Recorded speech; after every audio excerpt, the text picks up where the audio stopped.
Ontem eu estava ministrando lá em Paranaguá sobre homilética, e o Espírito Santo de Deus foi me falando algo ao coração que eu preciso compartilhar com você também.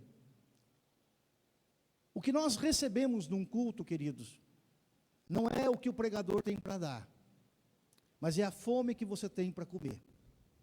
Eu posso fazer a melhor comida e convidar você para almoçar na minha casa e te dar a melhor comida, mas se você não tiver com fome, a comida não serve para nada. Quando a gente está com fome, queridos, e chega em casa com fome, um pão com ovo satisfaz. Quando a gente chega em casa com fome, um macarrãozinho satisfaz. Quando a gente chega em casa com fome, satisfaz.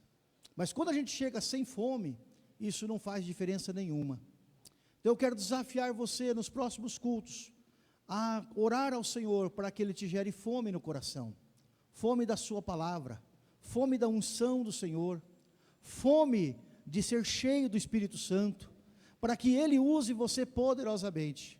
Deus não quer usar apenas o pregador, Deus não quer usar apenas aqueles irmãos que cantam aqui à frente, ou que fazem algum serviço na igreja, mas Deus quer usar a sua vida, e para isso você precisa ter fome, e eu estarei orando nos próximos meses, para que o Senhor gere muita fome no seu coração, porque eu sei que com a fome virá a vontade de comer, e com a vontade de comer você vai degustar tudo aquilo que o Senhor dará nos próximos dias, em nome de Jesus. Pai santo e querido, nesta manhã, Senhor, nós já te adoramos com os nossos cânticos, adoramos com o nosso coração, nós adoramos ao Senhor com as nossas ofertas, nós estamos servindo ao Senhor através do nosso trabalho, nós estamos, ó Deus, nesta manhã aqui neste lugar, para receber também a tua porção, para receber também a direção do teu Santo Espírito sobre as nossas vidas. E nós não podemos sair daqui do mesmo jeito que entramos, Senhor. Nós dependemos da tua doce presença, do teu doce cuidado sobre as nossas vidas. Pelo que nós clamamos, ó Espírito Santo, fala conosco nesta hora. Fala com o teu povo, Senhor, da mesma forma como o Senhor falou comigo ao longo da semana. Ministra, Senhor, ao coração de cada pessoa, da mesma forma como o Senhor ministrou aos nossos corações nesses dias, para que todos saiam deste lugar nesta manhã saciados, abençoados pela tua presença, cheios da unção e do mover do Senhor sobre cada vida, para que em tudo o teu nome seja glorificado. Nós te adoramos, Senhor, porque tu és digno de honra, de exaltação. Nós te adoramos, Senhor, porque tu és o único Senhor, e tu és o nosso Deus. Tu és aquele que nos comprou, Senhor, das trevas para a luz, nos resgatou da maldição do pecado, e nos faz livres para desfrutar da tua glória. Por isso nós te louvamos e te adoramos nesta manhã. Enche o nosso coração neste dia, Pai. Magnifica o teu santo nome sobre nós, em nome de Jesus, amém. Ainda em pé, abra sua Bíblia em Apocalipse, no capítulo 19, versículos 6 a 9. O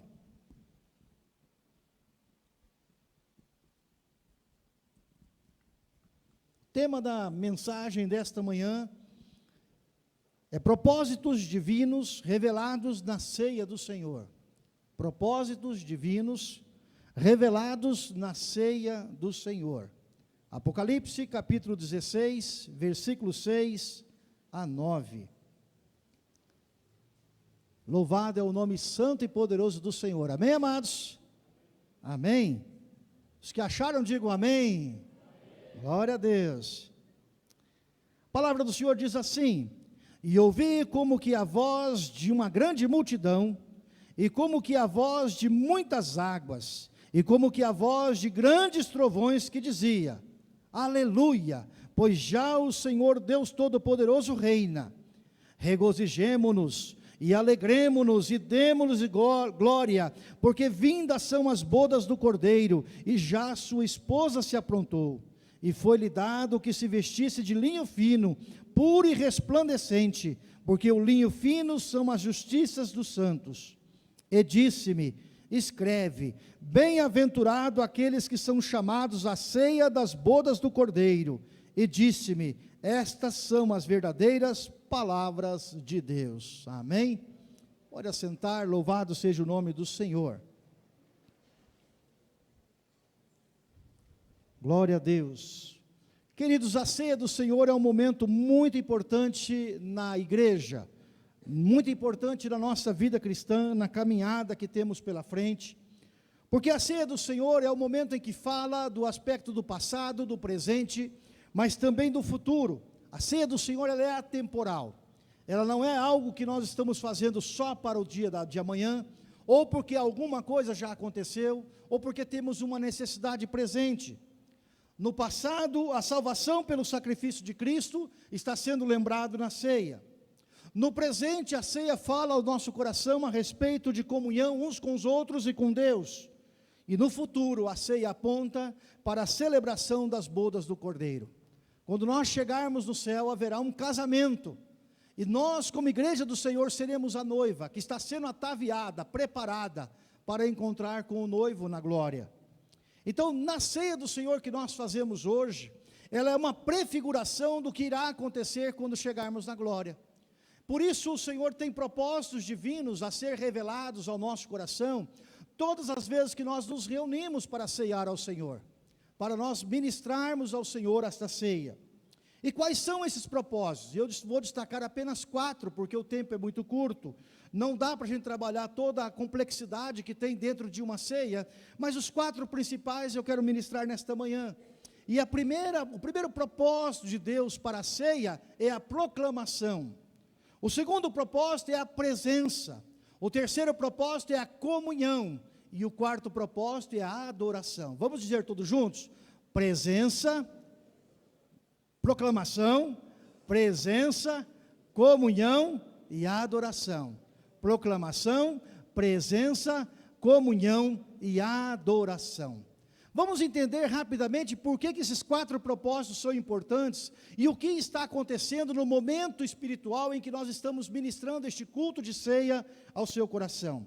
A palavra do Senhor diz em 1 Coríntios, no capítulo 11, versículo 26, porque todas as vezes que comerdes este pão e beberdes este cálice, anunciais a morte do Senhor até que Ele venha. A ceia, queridos, vai lembrar a nossa salvação conquistada por Jesus na cruz do Calvário. Mas a ceia não é a celebração da morte de Jesus na cruz. A ceia é a celebração do que virá nos tempos seguintes. A ceia que nós estamos realizando nesta manhã, não estamos aqui trabalhando com a ideia de que Jesus morreu e está morto, mas nós estamos trabalhando com a ideia de que Jesus morreu pelos nossos pecados naquela cruz, ressuscitou ao terceiro dia, mas está sendo proclamado a este mundo para um propósito. Todas as vezes que nós ministramos a ceia do Senhor, ou que nós participamos da ceia do Senhor, nós estamos fazendo uma proclamação, cuja finalidade do anúncio não é anunciar a morte de Cristo, mas anunciar que haverá um casamento no céu. A proclamação é um evento jurídico essencial para que possa haver um ato jurídico perfeito. Por exemplo, quando um casal vai casar e vai ao cartório, a primeira coisa que eles têm que fazer é dar os nomes, dar as informações, e aí isso é feito um documento que o cartório faz, eles pedem, e manda para todos os cartórios do Brasil inteiro, dizendo, olha, ou da comarca, daquela região, dizendo o seguinte, olha, o fulano A e a fulana B resolveram se casar no dia tal. Alguém sabe, alguém conhece algum impedimento para que esse casamento não possa ser realizado? Isso chama-se proclamas, e corre os cartórios, e é fixado nos cartórios. Se você for num cartório de títulos, num cartório de registro civil, você vai ver que tem um edital, e lá estão todas as pessoas que irão casar nos próximos dias, estão arrolados lá. Por quê? Porque se alguém souber de algum impedimento, ele pode impedir que aquele casamento se realize. Agora, por que o oficiante do casamento, quando ele vai fazer o casamento, ele diz, olha, se alguém sabe, se alguém tem alguma coisa contra este casamento, fale-se agora, ou o quê? Cale-se para sempre. Por que ele diz isso? Por que ele diz cale-se para sempre? Porque houve um tempo de proclamas, houve um tempo de proclamação, houve um tempo em que você podia dizer, eu não concordo, eu não quero, eu não aceito. Depois daquele tempo, você não pode dizer mais que não concorda. Ou seja, se um casamento correr as proclamas, e depois se descobrir que tinha algum vício, alguma coisa, o processo vai correr de uma outra forma para ser anulado, ou para ser resolvido juridicamente. Mas a grande realidade é que quando nós estamos fazendo a ceia do Senhor, nós estamos proclamando a este mundo que vai haver uma festa, vai haver um casamento. E que todos nós somos convidados para esse casamento, amém, queridos? Se você não for, você não pode dizer depois que você não foi convidado. A finalidade da ceia do Senhor é proclamar ao mundo que vai haver um casamento. É proclamar ao mundo que há uma noiva sendo ataviada, sendo preparada para o dia deste casamento. E é por isso que nós fazemos a ceia. É uma declaração a este mundo, dizendo: mundo, se prepare porque vai ter um casamento, você vai ser convidado, e se você não estiver lá, não é culpa de quem te convidou, porque você está sendo convidado para isso. Por isso é o tempo, irmãos, de proclamação, mas a proclamação também é um tempo de juízo, porque a palavra do Senhor, toda vez que é anunciada, ela é justiça e é juízo. Ela é justiça para o pecador que crê e recebe o sacrifício de Cristo sobre a sua vida, mas ela também é juízo sobre o pecador que não crê e não recebe a justiça de Deus sobre a sua vida. Ninguém irá para o inferno por causa do pecado. Ninguém irá para o inferno por causa dos seus pecados. Irá para o inferno porque não aceita a justiça de Deus sobre a sua vida. A diferença jurídica é essa. A pessoa não chegará ao inferno porque tem 10 mil pecados, porque tem 5 mil pecados, ou porque pecou uma única vez. Ela irá para o inferno porque rejeitou o perdão de Jesus dado na cruz. Ela rejeitou o convite feito a ela para se encontrar com Cristo na ceia, nas bodas. É por isso que ela irá para o inferno. Então, Jesus está fazendo um tempo de proclamação através da sua igreja. A finalidade da igreja é proclamar que há um encontro com Cristo, e este encontro significa que todas as pessoas estão convidadas. Algumas não irão, infelizmente, mas todas estão convidadas. E aqueles que não forem, não poderão se excusar, não poderão dar desculpas do porquê não foram. Por isso a proclamação também é juízo. Todas as vezes que estamos pregando alguém, nós estamos dando a esta pessoa a oportunidade de mudar a sua vida, de mudar os seus pensamentos, de mudar as suas atitudes, ou ela vai ser condenada. A proclamação, ela é sempre dupla. A proclamação sempre ou justifica ou ela condena. E quem vai determinar se ela justifica ou condena é quem recebe a proclamação. Entenderam isso, amados? Amém ou não? Sempre há um momento, irmãos, sempre haverá um momento de proclamação. Até que ele venha, haverá um momento de proclamação, e você tem que dar uma resposta a essa proclamação. Ninguém poderá se dar por excusado. O segundo propósito na ceia do Senhor é a presença. E tem um texto bíblico que está em 1 Tessalonicenses, capítulo 5, versículo 23, que diz assim: o mesmo Deus de paz vos santifique em tudo, a todo o vosso espírito e alma e corpo, e sejam plenamente conservados e irrepreensíveis para a vinda do nosso Senhor Jesus Cristo. Um outro texto bíblico diz que Jesus virá buscar todos os que amam a sua vinda, segundo Timóteo 4,8.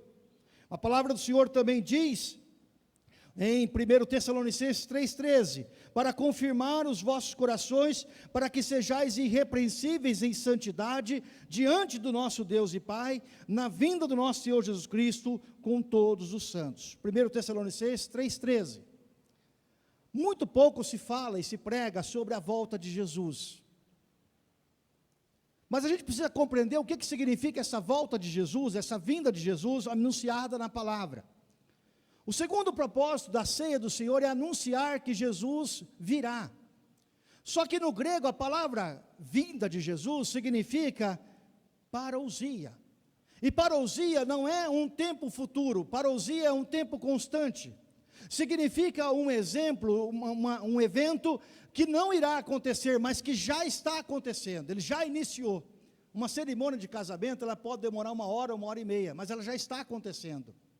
Ou seja, até o noivo concretizar o casamento, a cerimônia de casamento já está acontecendo. Então essa cerimônia de Cristo vindo buscar a sua igreja, já está acontecendo. Ela já no tempo presente está acontecendo.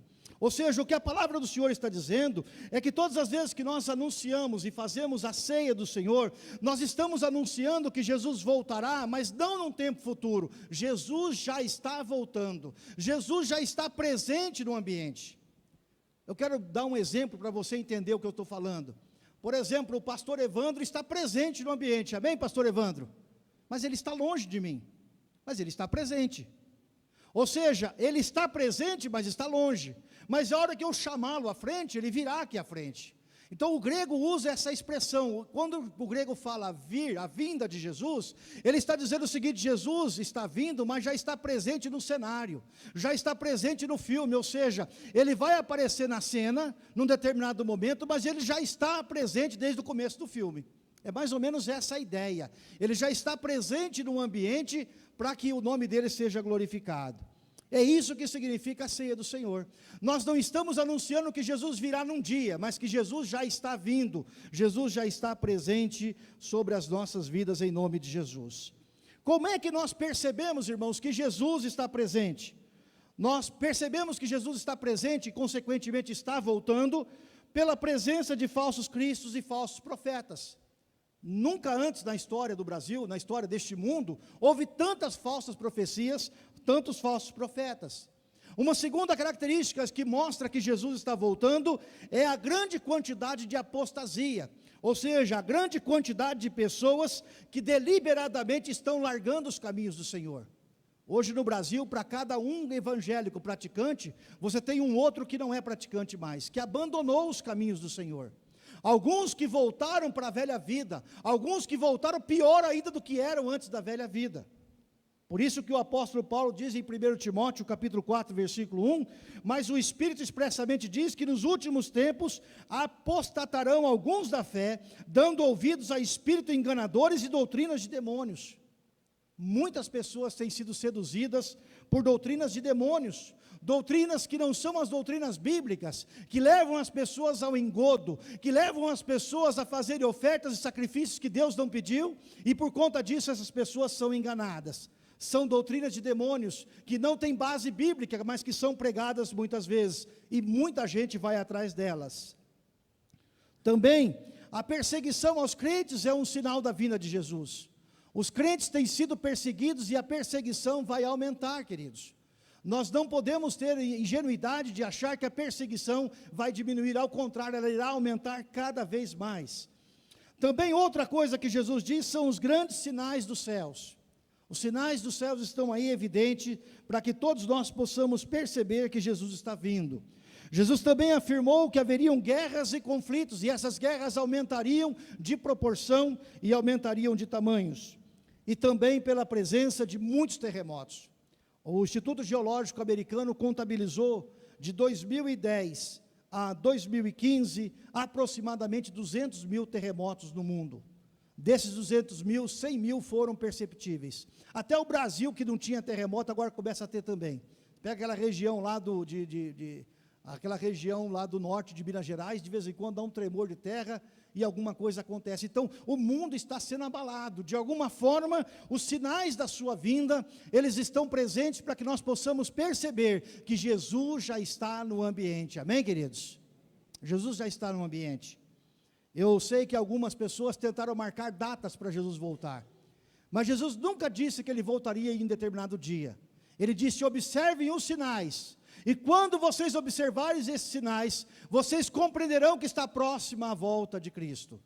Agora deixa eu dizer uma coisa para você, uma revelação para você. Todos os sinais que precisavam acontecer para a volta de Cristo, já aconteceram. A única coisa que ainda falta acontecer, é todo mundo ouvir a mensagem de Jesus. Ainda existem pelo menos 2,5 bilhões de pessoas que não conhecem Jesus, que nunca ouviram falar da mensagem de Jesus. Por isso que nós precisamos ser uma igreja que realmente é a igreja missionária, a eclésia enviada para o mundo para proclamar que Jesus Cristo vive, que Jesus Cristo é o Senhor sobre toda a terra. Amém, queridos? E quando o último receber essa mensagem, então o fim virá. Então está na mão da igreja a responsabilidade da data da volta de Cristo. Nós é que determinamos quando é que Cristo virá. Se nós somos uma igreja operante, uma igreja militante, e fazemos a nossa parte proclamando que Jesus é o Rei, é o Senhor, Ele virá mais rápido. Se nós demorarmos, Ele vai demorar um pouco mais para voltar. O terceiro propósito, queridos, da ceia é a comunhão. A comunhão é que o propósito de Deus é que os filhos desfrutem de comunhão. E comunhão, irmãos, é muito mais do que estar juntos no mesmo lugar. Comunhão não é o nosso culto de domingo. Sinto muito dizer isso para você. Comunhão é muito mais do que o culto de domingo. Comunhão é muito mais do que simplesmente conhecer alguém na igreja. Comunhão significa andarmos juntos, significa sermos ajudados uns pelos outros, significa sermos abençoados uns pelos outros. Jesus está ministrando aos seus discípulos, lá em João, no capítulo 13, versículo 8, e de repente ele pega uma bacia, uma toalha e vai lavar os pés dos discípulos. E Pedro não entende aquilo que Jesus está fazendo. Pedro acha que aquilo é um serviço humilhante que Jesus está fazendo. Mas Jesus vai demonstrar a Pedro a importância da comunhão. E Jesus então vai dizer, Pedro diz assim para Jesus: nunca me lavarás os pés. Mas responde-lhe Jesus: se eu não te lavar, não tem partes comigo. O exemplo maior de comunhão na igreja é o lava-pés. Nós não temos como doutrina fazer aqui a cerimônia de lavar os pés. Nós não temos essa doutrina. Algumas igrejas têm, mas nós não temos. Mas isso não significa que não seja uma verdade. Nós precisamos lavar os pés uns dos outros, amém, queridos? O que significa lavar os pés do seu irmão? Significa honrá-lo, significa cuidar, significa ligar para ele, significa se preocupar com ele, significa não expor o seu irmão quando ele falha, quando ele peca, quando ele erra, significa cuidar dele para que ele volte à comunhão do Senhor, significa não impedir que haja comunhão dos santos na igreja. Lavar os pés significa abençoar. Nós todos somos colocados numa igreja, num espaço, para abençoarmos uns aos outros. E só faz sentido nós participarmos do pão, e participarmos do cálice do cordeiro aqui, se nós realmente tivermos este propósito. Senão nós podíamos tomar a ceia em casa, cada um na sua casa, cada um arruma um copinho, põe lá em frente à televisão, em frente à internet, e nós tomaríamos a ceia. Mas essa ceia não tem validade, porque a ceia não é o elemento, a ceia é você presente. E aí, irmãos, eu quero apelar ao seu coração. Você pode estar de corpo presente aqui, mas o seu coração pode não estar aqui. E se o seu coração não está aqui, aquilo que você estiver fazendo não é comunhão. Você pode ingerir estes elementos da ceia, e eles não vão fazer diferença nenhuma na sua vida, porque você não está em comunhão. Estar em comunhão significa que você está no mesmo barco. Estar em comunhão significa que se o teu irmão pecar e o teu irmão ir para o inferno, você tem responsabilidade nisso. Significa que você tem que anunciar, você tem que ser o cuidador do seu irmão. Quando Deus vai confrontar Caim a respeito de Abel, Caim dá uma resposta muito dura para Deus. Ele diz: por acaso eu sou o cuidador do meu irmão? Nós não queremos ser cuidadores do nosso irmão. Nós só queremos as bênçãos dele. Quando ele tem problema, nós não queremos, nós queremos uma certa distância. Mas isso não é comunhão. Comunhão não é comer quando as coisas estão bem. Comunhão é estar junto, mesmo que não tenha nada para almoçar, mesmo que não tenha nada para jantar, mesmo que a gente tenha que dividir apenas um ovo em 4 partes. É estar junto. Comunhão é estar presente, participando da vida um do outro, orando, chorando, participando das suas dores, participando dos seus traumas, participando das suas dificuldades. A grande marca diferencial de Jesus no seu ministério não era o poder e a unção, era a compaixão. E compaixão não é ter dó de alguém que está sofrendo, compaixão é sentir a dor que o outro está sentindo. Jesus, quando olhava as multidões, ele chorava pelas multidões. Jesus, quando olhava uma mulher enterrando um filho, ele chorava como aquela mulher que estava enterrando um filho, porque ele sentia a dor que aquela mulher estava sentindo. Jesus, quando chega na tumba de Lázaro, e vê Maria e Marta chorando, Jesus chora também, como diz a palavra do Senhor lá em João. Mas Jesus não está chorando para as pessoas olharem e falar assim: olha como ele é sensível, olha como ele é capaz de chorar. Não, Jesus não está chorando por isso. Jesus está chorando porque ele está sentindo a dor presente no coração daquela família, por um ente querido que se perdeu. Se você não é capaz de chorar pelo pecado do seu irmão, você não tem comunhão com ele. Jamais podemos nos alegrar porque um irmão caiu. Jamais podemos nos alegrar porque um irmão cometeu um erro, uma falha ou um pecado. E às vezes, no afã competitivo que há nas igrejas, torcem-se para que alguém caia, para que sobre o lugar. Eu quero dizer uma coisa para você: você não pode, não deve fazer isso nunca. Porque na igreja do Senhor é o único lugar da face da terra que não há desemprego. É o único lugar na face da terra que tem oportunidade para todos.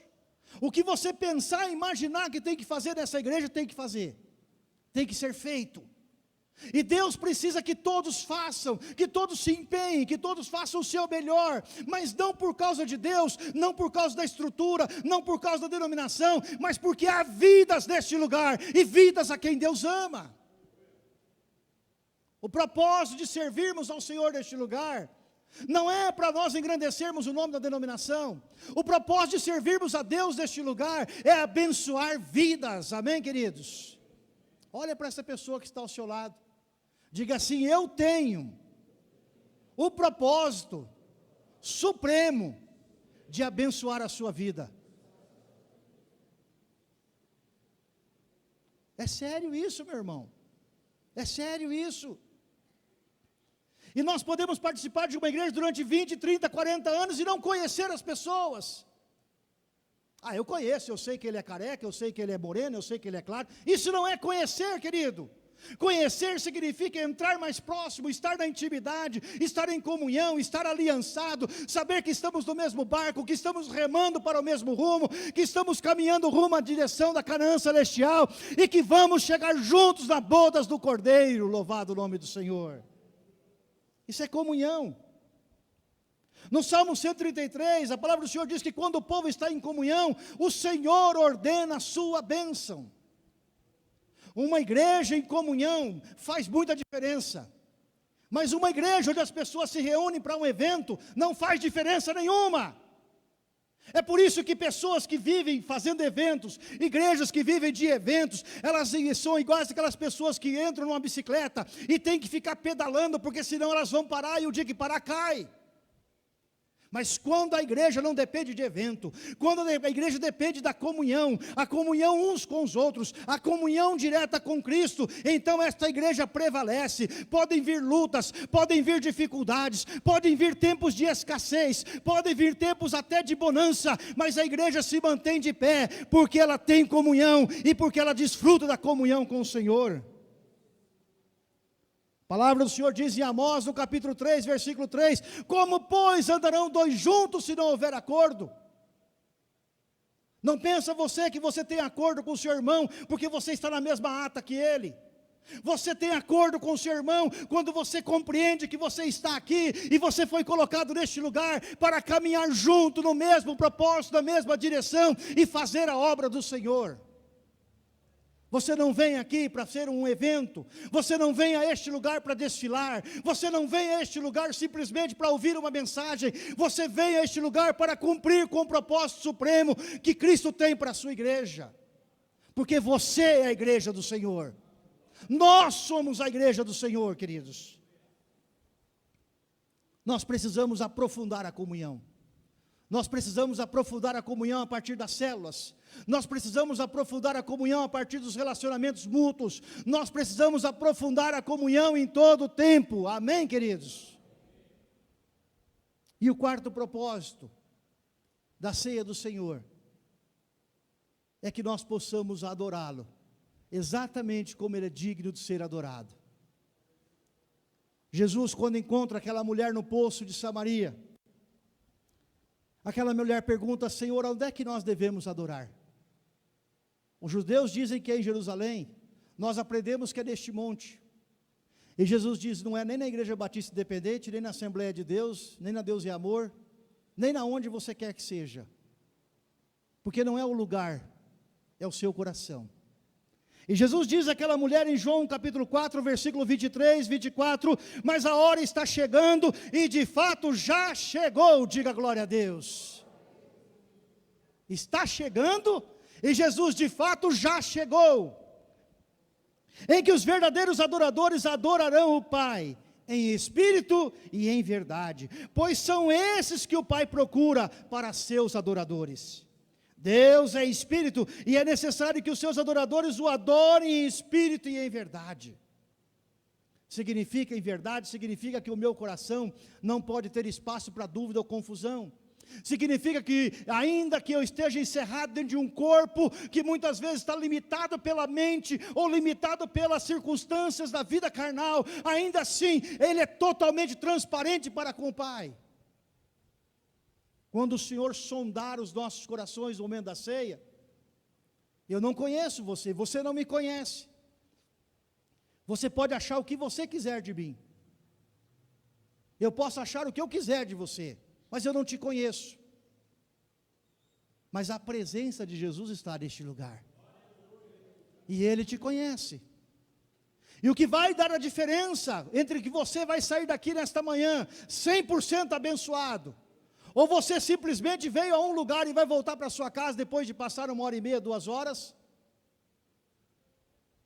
é o seu coração diante de Deus. Só isso. Jesus não está aqui para dizer para você por que você pecou. Jesus não está aqui para dizer nesta manhã para você, mais uma vez, não teve jeito, não conseguiu se segurar. Ele não está aqui para dizer para você que você não tem jeito, mas Ele está aqui para dizer nesta manhã: venha, benditos de meu Pai, há uma herança preparada, há um casamento preparado, eu quero você, eu amo você, eu paguei o preço pela sua vida.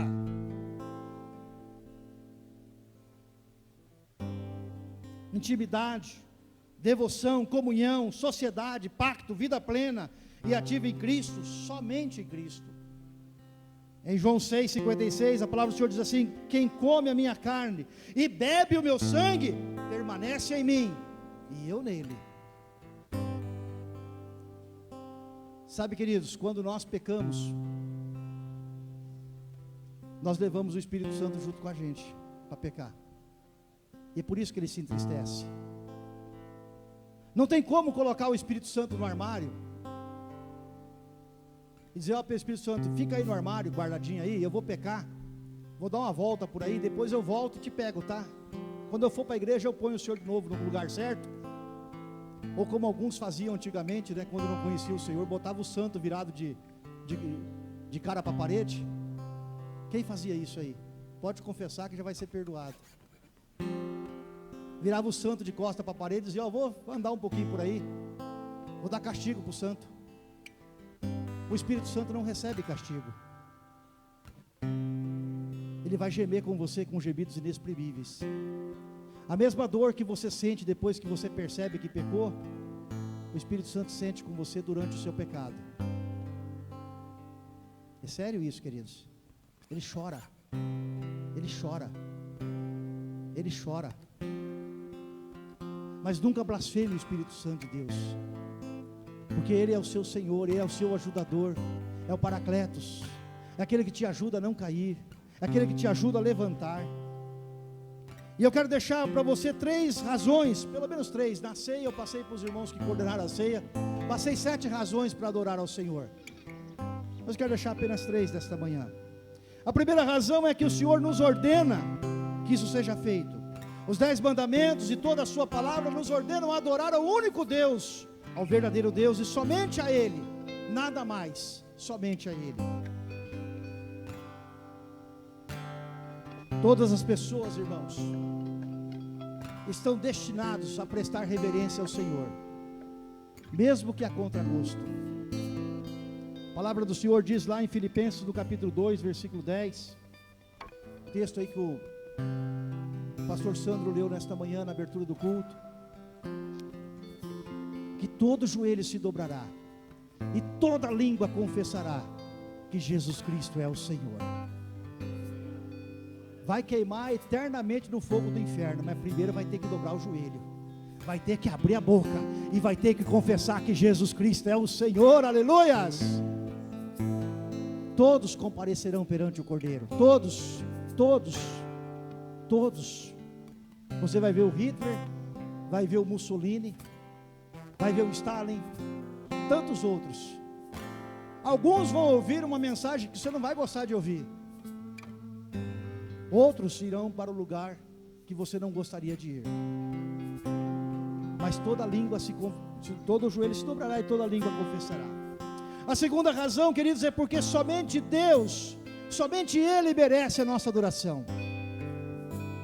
Sabe, queridos, dói o meu coração quando eu vejo algumas cenas, multidões, 100, 200 mil pessoas, se amontoando, se matando para colocar a mão numa corda, pessoas ralando o joelho, ralando as pontas dos dedos, se arrastando durante 2, 3 quilômetros, para adorar um pedaço de madeira, para adorar um pedaço de metal, para adorar uma imagem qualquer, feita a imagem do homem.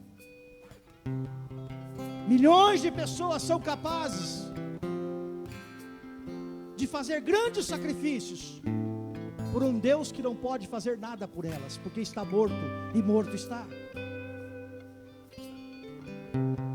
Na Filipinas, toda a celebração da Páscoa, vocês vão ver isso agora o mês que vem, existe um grupo de cristãos que são capazes de se deixarem serem pregados na cruz. Eles fazem cruz e pregam o sujeito com prego, grandão assim que é esse pregão, 18x24.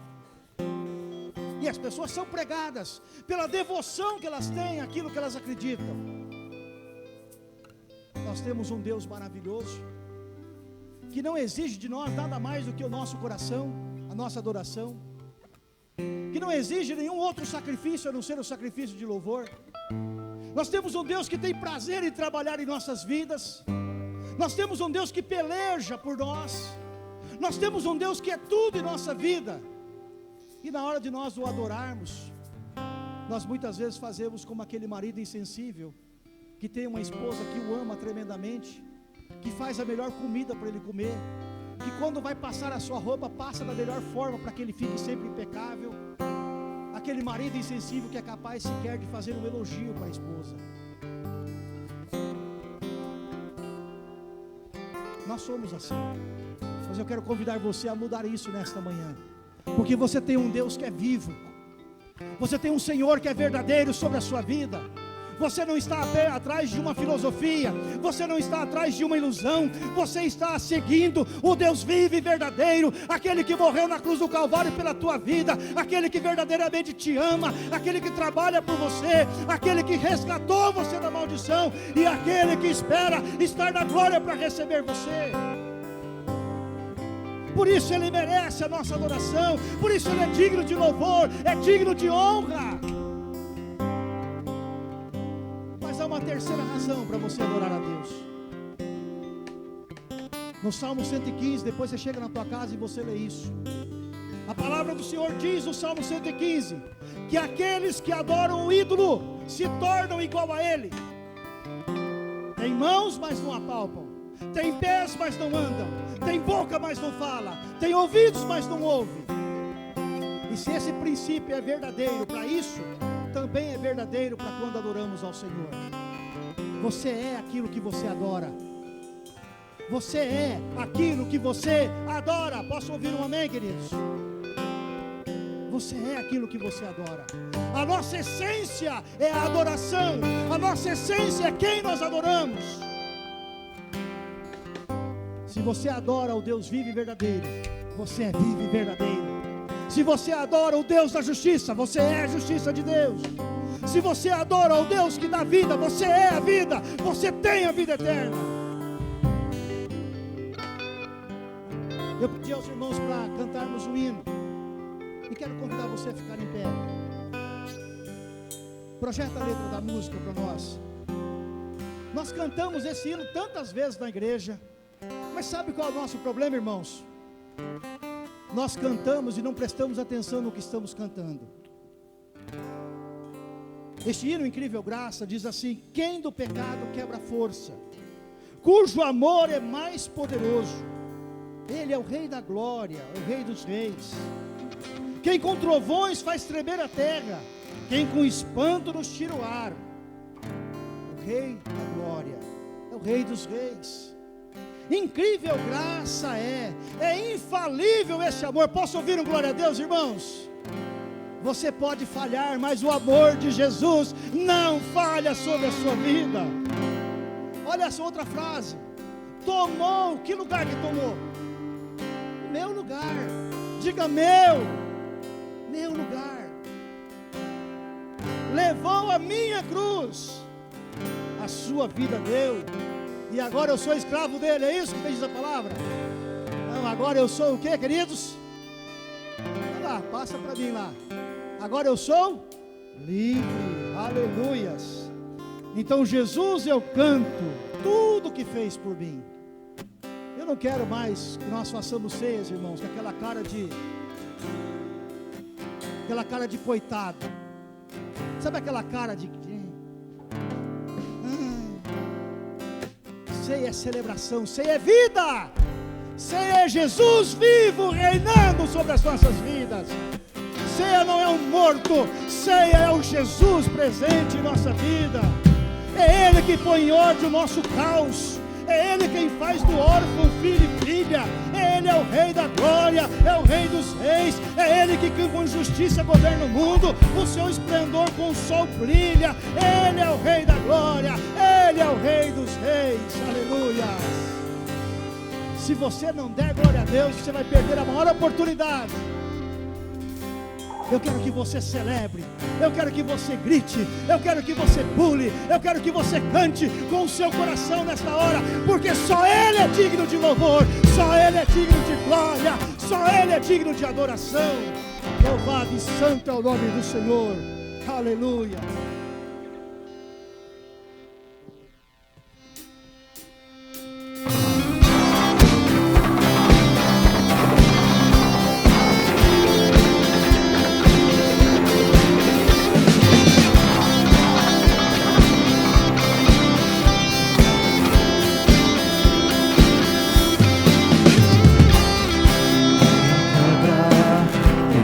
as trevas, seja um amor tão poderoso. É o Rei da glória, o Rei dos reis. Abala a terra com sua voz, diante dele o adoramos. O Rei da glória, o Rei dos reis. Maravilhosa graça, infalível amor, você tomou meu lugar e suportou minha cruz. Você entregou sua vida para que eu fosse livre. Jesus, eu canto pelo que fez por mim.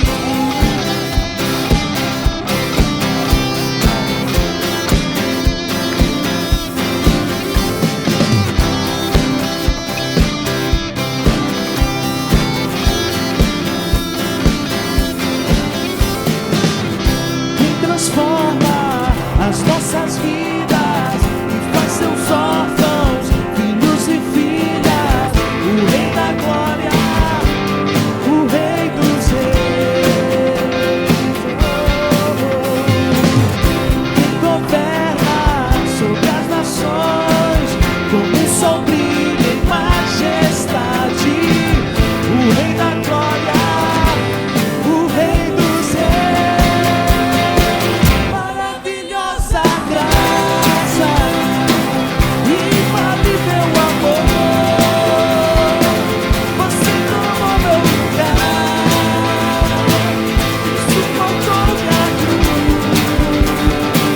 Você negou sua vida para que eu fosse livre. Oh, Jesus, eu canto pelo que fez por mim. Digno é o que morto foi, digno é o Rei que a morte conquistou. Digno é o que morto foi, digno é o Rei que a morte conquistou. Digno é o que morto foi, digno é o Rei que a morte conquistou. Digno é o que morto foi, digno é o que morto foi.